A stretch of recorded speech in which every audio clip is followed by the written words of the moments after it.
Hello guys, welcome back to my YouTube channel. So आज का जो टॉपिक होने वाला है ये बहुत ही एक तो रिक्वेस्टेड टॉपिक है and I think it's very essential topic. So आज जिस टॉपिक में बात करने वाली हूँ दैट इज़ अलूम पाया, जो कि पिछली वीडियो में मैंने उसका जिक्र किया था कि आपको यहाँ पे एक एग्ज़ाम देना पड़ता है। So in this video I tell you कि व्हाट इज़ अलूम पाया and how to ace it, how to crack अलूम पाया वेरी इजीली। उसके लिए कोई इतनी रॉकेट साइंस नहीं है, या आपको दिन दुगनी रात चुगनी मेहनत नहीं करनी पड़ेगी। एंड आई माई सेल्फ अलहमदिल्ला I cracked it in the first attempt. So मैंने क्या किया इसको पास करने के लिए कि जिससे मैं पागल भी ना हो जाऊँ और मेरा पास भी हो गया अलहमदिल्ला। अलूम पाया फर्स्ट अटैम्प्ट में ही, तो मैं वो चीज़ें आपके साथ शेयर करना चाहूँगी क्योंकि what should I get keep it. So अगर किसी की हेल्प होती है तो why not. So first of all I tell you what is अलूम पाया। सो अलूम पाया बेसिकली एक एग्ज़ाम होता है जो कि यहाँ पे मेजॉरिटी यूनिवर्सिटीज़ जो हैं, जैसे कि तेहरान यूनिवर्सिटी, शहीद बेशती यूनिवर्सिटी, इस तरह की जो भी मेजर मेजर यूनिवर्सिटीज़ हैं टॉप रैंक, वो बेसिकली 4 सेमेस्टर्स जैसे यहाँ पे कंप्लीट होते हैं एमबीबीएस में आने के बाद या एमडी में आने के बाद। तो क्या होता है आपका कि आपके 4 सेमेस्टर्स कंप्लीट होने के बाद एक आपसे एग्ज़ाम लिया जाता है। और वो एग्ज़ाम ऐसा नहीं है कि वो आपकी यूनिवर्सिटी लेती है, वो exam basically like national level पे एग्ज़ाम है। वो हमारा भी होता है, वो ईरानी स्टूडेंट्स का भी होता है, तो उसमें मैटर नहीं करता कि आप एक फ़ॉरेन स्टूडेंट हो या आप एक ईरानी स्टूडेंट हो। तो वो जो एग्ज़ाम होता है उसके बाद क्या सीन होता है कि आपका क्लिनिकल पोर्शन स्टार्ट होता है। उससे पहले तक जो भी आपका पोर्शन होता है वो बेसिक साइंस का पोर्शन होता है, जिसमें आपको एनाटमी, फिजियोलॉजी, बायोकेमिस्ट्री और लाइक पैरासाइटोलॉजी और ये सारे सब्जेक्ट्स पढ़ाए जाते हैं। और कुछ माइनर सब्जेक्ट्स भी आपको पढ़ाए जाते हैं लाइक एपिडेमोलॉजी वगैरह, और कुछ बेसिक पैथोलॉजी वगैरह आपको पढ़ाई जाती है। Those are basic subjects. ठीक है, अब जैसे आपका अलूम पाया होता है, अलूम पाया जैसे अगर आप क्लियर कर लेते हो, ठीक है, कुछ यूनिवर्सिटीज़ में जैसे मैंने मेंशन किया 4 सेमेस्टर्स के बाद ही होता है। कुछ यूनिवर्सिटीज़ जो इतनी टॉप रैंक नहीं है उनमें क्या होता है कि 5 सेमेस्टर्स के बाद आपका ये एग्ज़ाम होता है। ठीक है, तो एक तो ये चीज़ आपको बता दी जाती है। दूसरा इसमें एक चीज़ जो लाइक बिटवीन द लाइन्स है, जो आपको कोई नहीं कुछ लोग बताते हैं, वो क्या है कि अलूम पाया के लिए एलिजिबिलिटी का क्राइटेरिया है। ठीक है, ऐसा नहीं है कि आप एमबीबीएस में आए या आप एमडी में आए या आप डेंटिस्ट्री में आए। इनफैक्ट डेंटिस्ट्री के लिए भी अलूम पाया एग्ज़ाम नेसेसरी है। आपका क्लिनिकल पीरियड नहीं स्टार्ट होता अनलेस कि आप ये एग्ज़ाम पास करो। तो ये चीज़ जो मैं आपको बिटवीन द लाइन्स बताने वाली हूँ वो चीज़ ये है एलिजिबिलिटी क्राइटेरिया। ठीक है, ये पहले कोई ये बंदा गाइड नहीं करता। अब बच्चों को क्या बताया जाता है कि 4 सेमेस्टर्स के बाद या 5 सेमेस्टर्स के बाद आपका अलूम पाया का एग्ज़ाम होगा। तो आपने पीछे के सब्जेक्ट्स पास किए या फेल किए, वो कोई ऐसे कोई खास रिक्वायरमेंट नहीं है, पास करो फेल करो आपको इस एग्ज़ाम में बैठने देंगे, ऐसा कुछ भी नहीं है। सबसे पहले क्या है कि आपके बेसिक साइंस के जितने जितने सब्जेक्ट्स हैं, लेट से जो भी क्रेडिट्स वगैरह वाला सीन होता है, सेमेस्टर सीन होता है, तो आपके जितने भी सब्जेक्ट्स पहले थे, एनाटमीज थी आपकी अलग अलग होती हैं हर सेमेस्टर में। लेट से किसी में आपको हेड एंड नेक एनाटमी पढ़ा रहे हैं, किसी सेमेस्टर में आपको लेट से अपर लिम्ब की सारी पढ़ा रहे हैं, ठीक है, लोअर लिम्ब की पढ़ा रहे हैं। इस तरीके से अलग इन्होंने डिवाइड किया होता है 4 पूरे सेमेस्टर में सिलेबस को। तो वो जो सिलेबस आपको पढ़ाया गया है, अगर आपने वो सारा सिलेबस पास किया है, ठीक है, अब पास किया है और मे भी कोई 1 या 2 सब्जेक्ट्स आपके फेल हो गए हैं, ठीक है, तो आप एलिजिबल हो अलूम पाया देने के लिए। अगर आपके लाइक 1 या 2 क्रेडिट से ज़्यादा सब्जेक्ट्स फेल हुए हुए हैं, ठीक है, तो वो यूनिवर्सिटी पे डिपेंड करता है कि आपकी यूनिवर्सिटी कितना अलाउ करी है। कुछ यूनिवर्सिटीज़ लाइक एक ही क्रेडिट अलाउ करती हैं कि अगर आपका कोई एक क्रेडिट फेल हुआ हुआ है तो ठीक है, आप एलिजिबल हो, आप अलूम पाया दे सकते हो, आप अटेम्प्ट कर सकते हो। और कुछ यूनिवर्सिटी जो हैं वो कहती हैं कि नहीं, लाइक आप 2 क्रेडिट तक अगर आपके फेल हैं आप अलूम पाया दे सकते हो। ठीक है, लेकिन अब अगर आपके इससे ज़्यादा सब्जेक्ट्स फेल होते हैं तो आपकी यूनिवर्सिटी कतई आपको अलूम पाया देने के लिए अलाउ नहीं करती, आप एलिजिबल ही नहीं होते। ठीक है, इलीगल होता है वो। और कोई यूनिवर्सिटी अलाउ भी नहीं करती, कोई भी यूनिवर्सिटी यहाँ पे इतनी मेहरबान नहीं है कि आपके लिए कोई स्पेशल केस है वो आपको अलाउ करे और बाकियों को वो अलाउ ना करते हो। एक चीज़ ये हो गई कि सबसे पहले आप एलिजिबल होने चाहिए अलूम पाया देने के लिए। तो अलूम पाया क्या हो गया, वो एक एग्ज़ाम हो गया जो 4 या 5 सेमेस्टर्स के बाद आपको देना है। उस एग्ज़ाम में होता क्या है, ठीक है, उस एग्ज़ाम में ये होता है कि आपने ये 4 सेमेस्टर्स में या 5 सेमेस्टर्स में जो भी सिलेबस पढ़ा, जैसे भी मैंने मेंशन किया, anatomy, physiology, biochemistry, virology, parasitology, सब कुछ जो आपने पहले पढ़ा है, ठीक है, ये इस 2 साल में 4 सेमेस्टर्स हैं तो 2 साल बने, ठीक है।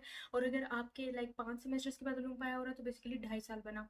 सो आपके 4 साल बाद, sorry sorry I am sorry, अगर आपके लाइक पढ़ने के 2 साल बाद या 2.5 साल बाद ये जो एग्ज़ाम हो रहा है अलूम पाया का, इस एग्ज़ाम में आप एलिजिबल हो गए, आपने एग्ज़ाम देना है। इसमें जो सिलेबस है वो सारा वही होगा जो आपने पीछे पढ़ा है, ठीक है। और इसमें आपको प्रॉपर एक टर्म्स, यूनिवर्सिटी जो है तेहरान यूनिवर्सिटी, वो प्रॉपर उनकी वेबसाइट पर उन्होंने मेंशन किया होता है। हर साल सिलेबस आता है नया, ठीक है, रिवाइज हो गए, कभी कभी कोई चीज़, कोई सब्जेक्ट ऐड कर देते हैं, कोई रिमूव कर देते हैं, इस तरीके से चलता रहता है। तो लेकिन जो मेन सब्जेक्ट्स हैं like anatomy, physiology, biochemistry, parasitology, ये सब सेम ही रहते हैं। ये कभी इस तरह नहीं हुआ कि निकल जाए। और इन सब सब्जेक्ट्स का पोर्शन होता है। जैसे अगर आप इंडिया में आपने नीट एग्ज़ाम दिया, तो नीट एग्ज़ाम में आपका पोर्शन होता है, लाइक पोर्शन होगा आपका लेट्स से बायोलॉजी का, केमिस्ट्री का, फिजिक्स का, इंग्लिश का, आई नो मैथ्स का, जो भी आपके पोर्शन हो, ठीक है। जैसे पाकिस्तान में जो बच्चे एमडी कर देते हैं उनके पास इंग्लिश का, बायोकेमिस्ट्री का और बायोलॉजी का और ये फिजिक्स वगैरह, इन सब के अलग पोर्शंस बने होते हैं एमडी कैट में, और इनके अलग अलग मार्क्स होते हैं, ठीक है। तो उसमें से होता है कि आपने उन सब में से मार्क्स मिला के कुछ लेने होते हैं, जो फिर आपका होता है कि पासिंग मार्क्स और वो सारा सीन। यहाँ पे ये बिल्कुल नीट स्टाइल का एग्जाम है, या बिल्कुल एमडी कैट स्टाइल का ये एग्जाम आप इसको कह लो अलूम पाया को। उसमें क्या होता है, सिलेबस वो आपको बता देते हैं, ऑलरेडी बता देते हैं। लेट्स से एनाटमी में, एनाटमी वाले पोर्शन में से आपके 45 मार्क्स के क्वेश्चन आएंगे, ठीक है। और आपको बोलते हैं कि लेट्स से बायोकेमिस्ट्री में से 20 मार्क्स के क्वेश्चन आएंगे, ठीक है। वो सारा ऑलरेडी मैंशनड होता है। आपने अपनी प्रिपरेशन करनी है, ठीक है। अब यहाँ से मैं आपको एक और चीज़ बताऊंगी कि हाउ टू एस योर अलूम पाया in your very first attempt, ठीक है। ये कोई इतनी रॉकेट साइंस नहीं है, कोई इतना बड़ा प्रॉब्लम नहीं है। खैर, all thanks to the senior, जो कि बेसिकली मैं ज़रूर क्रेडिट दूंगी कि जो मेरा अलूम पाया था, तो मेरे तक ये बात घूमते घूमते पहुंची कि एक टर्म्स का ही बच्चा है जो हमारा सीनियर था, उसने हमें बताया कि लाइक कैसे आप पहली अटैम्प्ट में अलूम पाया कर सकते हो। और अगर वो ना बताता तो मे बी मेरा भी पहली अटैम्प्ट में अलूम पाया नहीं होता। So this information is really important. I think it's important because it was really important for me, and it really have helped me a lot in like cracking the Olympia in the very first attempt. So what is it? It's basically कि आपको पूरा मैं यहाँ पे एक screenshot यहाँ लगा भी दूंगी टर्म्स की वेबसाइट का कि कौन से पोर्शन में से कितने मार्क्स के क्वेश्चन आ रहे होते हैं, ठीक। ओके, सो ये मैंने टर्म्स की वेबसाइट से स्क्रीनशॉट लिया है, जिसमें आप देख सकते हैं कि कौन कौन सा सब्जेक्ट जो है अलूम पाया में इंक्लूड है। क्या टोटल ये जो अलूम पाया का एग्जाम होता है, ये मेरे टाइम पे 200 मार्क्स का था, लेकिन अब मैंने सुना है कि लाइक ये 190 मार्क्स का हो चुका है। 10 मार्क्स का इसमें से इस्लामिक स्टडीज़ का जो पोर्शन है वो निकल चुका है, तो वो मार्क्स नहीं अब कंसिडर होता है। 190 मार्क्स का ये पोर्शन हो चुका है। सो अब इसमें क्या है, आपने प्रिपरेशन करनी कैसे है कि आप पहली दफ़ा में ये इसको आप पास कर लो, ठीक है।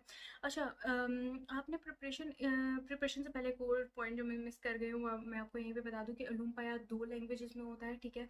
आप अगर चाहो, जैसे आप फॉरेन स्टूडेंट्स हो और ज़्यादा पाकिस्तानी इंडियन स्टूडेंट्स कंफर्टेबल होते हैं इंग्लिश में एग्ज़ाम देने में, सो आप जो है आप इंग्लिश लैंग्वेज चूज़ करो, ठीक है। इंग्लिश लैंग्वेज में आप एग्ज़ाम दो, सही है। लेकिन ऑप्शन फ़ारसी का भी है, अगर आपकी फ़ारसी अच्छी हो चुकी है, आपको लगता है फ़ारसी में ज़्यादा बेहतर आंसर कर सकते हो, आप फ़ारसी में आंसर करो, सही है। और उसके बाद ठीक, ये भी हो गया। और उसके बाद एक और चीज़ मैं आपको बताऊंगी, मैं आपको भी बताऊंगी हाउ टू एस अलूम पाया, लेकिन जो जो चीज़ मेरे जहन में आती जा रही है मैं आपको साथ साथ गाइड करती जा रही हूँ। Okay, so the next question is कि अलूम पाया का एग्रीगेट बनता कैसे है, ठीक है। एग्रीगेट बेसिकली अलूम पाया का ऐसे बनता है कि लाइक जो भी टॉपर बच्चे के मार्क्स आएंगे, लेट्स से टॉपर बच्चे ने 190 में से 140 सिक्योर किए, ठीक है। तो आपको जो कट ऑफ बनेगा, ठीक है, उसके मार्क्स का जो कट ऑफ होगा यानी हाफ मार्क्स होंगे, ठीक है। अगर उन मार्क्स को 2 पे डिवाइड किया जाए, यानी 140 को आप 2 पे डिवाइड करो तो बनेगा 70। हाफ 70 है, तो यानी पासिंग मार्क्स क्या होंगे, 70 होंगे, ठीक है। हर वो बच्चा जो 70 या 70 से अब मार्क्स लेगा वो अलूम पाया क्लियर कर लेगा, ठीक है। जिसके 69 भी होंगे वो एलिजिबल नहीं होगा, ठीक है। अनफॉर्चुनेटली वो बच्चा नहीं पास कर पाएगा। अब ये चीज़ होगी कि आप पास कैसे करते हो, वो सारा चीज़। अब इस साइड में आ जाते हैं कि हाउ टू एस अलूम पाया। आपने बेसिकली करना क्या है कि आपने सबसे पहले वो सब्जेक्ट्स की लिस्ट निकाल लेनी है, ठीक है। अब उसमें हर चीज़ का मेंशन होगा, ठीक है। मैं यहाँ पे मेंशन भी कर दूँगी स्क्रीन पे, आई गेस के टर्म्स की जो वेबसाइट है उस पर जो लेटेस्ट सारी इन्फॉर्मेशन वगैरह है, जो सिलेबस वगैरह दिया हुआ है, सारी चीज़ें जो दी हुई हैं अलूम पाए के लिए, वो 2023 की हैं। तो 2025 का कुछ वहाँ पे है नहीं। इफ़ आई अगर मुझे मिलता है तो मैं लास्ट में यहाँ पे लगा दूंगी, वरना 2023 का ही मैं लगा दूंगी। उसमें से खाली इस्लामिक स्टडीज़ का जो पोर्शन है वो निकल गया, उसके अलावा सारा सेम ही है। तो अब आपने करना क्या है, आपने सबसे पहले वो सिलेबस अपने सामने रख लेना है, और अगर आप मेरी गाइडेंस पे अमल करेंगे, सो मुझे मुझे यकीन है कि आप अलूम पाया अच्छे, अगर आप वो चीज़ें फॉलो करेंगे जो मैं आपको कह रही हूँ, आपका कंफर्म पहली अटेम्प्ट में अलूम पाया पास हो जाएगा। सही है। सबसे पहली बात, आपने सिलेबस अपने सामने रख लिया, ठीक है, आपने देख लिया लेट से एनाटॉमी में से 45 क्वेश्चन आ रहे हैं, फिजियोलॉजी में से लेट से 35 आ रहे हैं, हर चीज़ में से कितने कितने क्वेश्चन आ रहे हैं। सही। अब आपने करना क्या है, आपने ज़्यादातर बच्चे गलती क्या करते हैं, वो करते हैं कि वो अपनी तैयारी स्टार्ट कर देते हैं, एनाटॉमी को रट्टे मार रहे हैं, फिजियोलॉजी को रट्टे मार रहे हैं, बायोकेमिस्ट्री को रट्टे मार रहे हैं, ठीक है, ये जो मेजर सब्जेक्ट्स हैं इनके पीछे पड़ जाते हैं। ठीक है, अब इसमें प्रॉब्लम क्या आती है कि ये जो इनका जो सिलेबस है वो बहुत ज़्यादा वास्ट है। ठीक है, और इसमें से मार्क्स यानी जो बेसिकली जो क्वेश्चन आने हैं, लेट्स से एनाटॉमी में से 45 आने हैं, 45 आउट ऑफ 190, ठीक है, क्वेश्चन उसमें से आएंगे।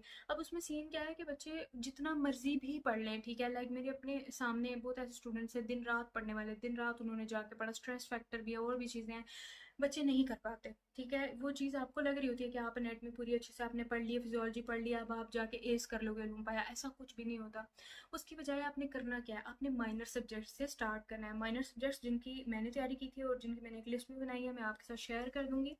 सबसे पहले एपिडेमोलॉजी, ठीक है, प्रिंसिपल्स ऑफ एपिडेमोलॉजी है, उसमें से 9 क्वेश्चन आते हैं। ठीक है, इसके बाद आपके पास है प्रिंसिपल्स ऑफ हेल्थ साइंसेज, उसमें से 11 क्वेश्चंस आते हैं। फिर आपके पास आ गया माइकोलॉजी, ठीक है, उसमें से 5 क्वेश्चंस आते हैं। वायरोलॉजी आ गया, वायरोलॉजी में से 5 क्वेश्चंस आते हैं। देन आपके पास आ गया मेडिकल टर्मिनोलॉजी, इंतहाई इजी सब्जेक्ट है, 20 मार्क्स, इसमें से आपके पास 20 क्वेश्चन आ जाते हैं, यानी 20 मार्क्स। ठीक है, इसके बाद आपके पास आता है बायोकेमिस्ट्री, बायोकेमिस्ट्री में आपके पास आते हैं 20 मार्क्स। अगर खाली ये जो मैंने आपको कितने सब्जेक्ट्स बताए हैं, 6 सब्जेक्ट्स बताए हैं, ठीक है, अब इनमें कोई एनाटॉमी नहीं है, इनमें कोई आपके पास जो है फिजियोलॉजी वगैरह इंक्लूड नहीं है। अगर आप सिर्फ इन सब्जेक्ट्स की प्रिपरेशन कर लो, और ऐसे आपने प्रिपरेशन करनी है ना कि इनमें से जो सवाल आए ना वो उस सवाल में से एक भी आपका गलत नहीं होना चाहिए। अब मैं आपको भी गाइड कर दूंगी कि आपने प्रिपरेशन करनी कैसे है, ठीक है, वो सारा भी मैं आपको बता दूंगी। बट अगर आपने इन सब्जेक्ट्स की प्रिपरेशन ऐसे बिल्कुल अप टू मार्क कर लिया ना, ठीक है, आपका कंफर्म मालूम पाया पास है। क्योंकि खाली अगर मैं इन्हीं 6 सब्जेक्ट्स के मार्क्स को कंबाइन करूँ तो 70 मार्क्स बनते हैं। ठीक है, मालूम पाया का जो cut off I think last time गया है वो इतना ही गया है, लोएस्ट जो था वो 68 और आई थिंक 68-70 इतना ही था, ये लोएस्ट है। ठीक है, अब देखिए सबसे पहले आपने क्या करनी है, गिरा बांधनी है, इस इन सब्जेक्ट्स की तैयारी कर लेनी है। उसके बाद आपने क्या करना है, आपने उसके बाद कोई एक सब्जेक्ट्स, बहुत से सब्जेक्ट्स हैं उसमें से कोई आपने एक और उठा लेना है जिसमें आपकी ग्रिप थोड़ी अच्छी है। ठीक है, लेट से आपकी ग्रिप जो है वो माइक्रोबायोलॉजी में अच्छी है। ठीक है, तो आप माइक्रोबायोलॉजी को कवर कर लो, उसमें से आप 16 क्वेश्चंस ले लो। ठीक है, अगर नहीं तो आप देखो 16 या आई गेस 19 क्वेश्चंस इसमें से हैं, आपने ये देख लेना खुद से कि कितने बनते हैं क्वेश्चंस इसमें। आपने देख लेना जो मेजर पोर्शन है ना, कोई एक मेजर पोर्शन उठा लेना, उसकी भी अच्छे से तैयारी करनी है। अगर उसमें से आपका 100% नहीं भी हो पाता, लेकिन आपके लाइक पासिंग मार्क्स तो आ ही जाएंगे, आपका पास हो ही जाएगा। आपको बेसिकली पासिंग मार्क्स चाहिए। अलूम पाए में टॉप करने पे कोई आपको खास आपकी यूनिवर्सिटी को प्रिविलेज नहीं देती। ठीक है, अपार्ट फ्रॉम वो 2 दिन की खुशी के जो मिल रही होती है कि लाइक सारे बोलेंगे कि जी हमारी यूनिवर्सिटी का ये फलाना जो है ये अलूम पाए का टॉपर है, इसके अलावा आपको कुछ नहीं मिल रहा होता। सबसे पहले माइनर्स को आपने कवर करना है। उसके बाद आपने क्या करना है, आपने जो है माइनर्स को कवर कर लिया। अब आपने माइनर्स को कवर करने के बाद किसी एक मेजर सब्जेक्ट को उठाना है और उसे अच्छी तरीके से पढ़ना है। मैं नहीं कहूँगी कि आप बाकी सब्जेक्ट्स को आप छोड़ दें, लाइक एनाटॉमी फिजियोलॉजी वगैरह को बिल्कुल ही अलाफिज कर दें, ऐसा नहीं करना। लेकिन ऐसा भी नहीं करना कि उनको आप इतना गले से लगा लो कि आप बाकी माइनर्स को उठा के भी ना देखो। ठीक है, फिर आपने अलूम पाए के लिए प्रिपरेशन करनी कैसे है। ये वीडियो बहुत लंबी हो चुकी है, इसलिए मैं नेक्स्ट वीडियो में एक्सप्लेन करती हूँ कि आपने अलूम पाया की प्रिपरेशन करनी कैसे है, बेसिकली कहाँ से पढ़ें, क्या मटेरियल है। अगर आपको वीडियो अच्छी लगी हो तो do like the video and do subscribe to my channel if you want to see more content like this. And yeah, share your like reviews in the comments, and if you have any queries leave them in the comments. I'll surely reply. और आपको Instagram वगैरह भी जो है description में मेरा मिल जाएगा, वहाँ पे मुझे टेक्स्ट कर सकते हैं अगर आपको कोई भी किसी किस्म का क्वेश्चन है। I'll reply you there. Okay, till next time, Allah Hafiz and Khastina Bashid.